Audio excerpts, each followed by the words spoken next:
She called me a jobless loser at my son's wedding. Then I took her job and her life fell apart. You ever get insulted so smoothly that everyone laughs except you? Well, let me tell you about the day my sister thought she was clever and ended up destroying herself. It was my son's wedding. A beautiful day, flowers blooming, music playing, everyone dressed like a dream.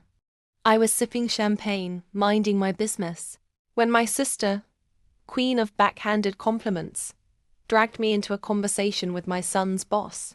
With that fake sweet smile of hers, she said, "Oh, meet my sister. She's between jobs right now.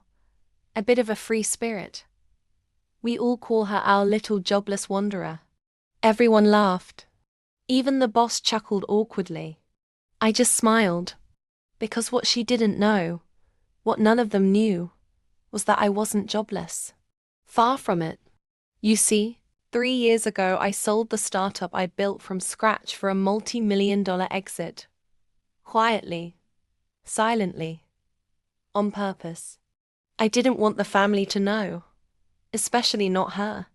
The same sister who used to mock my little projects while begging our parents for rent money.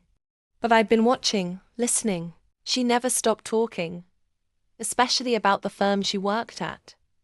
Big company, huge contracts, the kind that I now invest in.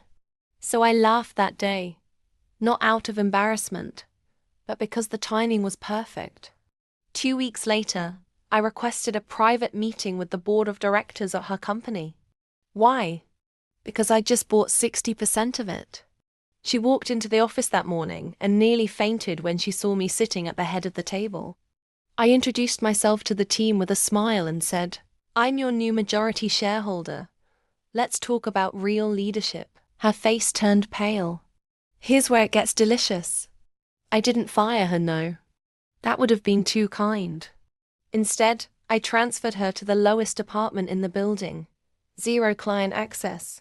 No team under her and a shared desk near the supply closet. Oh, and I changed her title. Executive Coordinator of Internal Office Supplies. Her job? Ordering pens and making sure no one runs out of paper clips. But the crazy twist?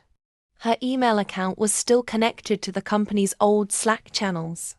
She'd spent months gossiping about co-workers, mocking leadership, and yes, trash-talking her jobless loser sister.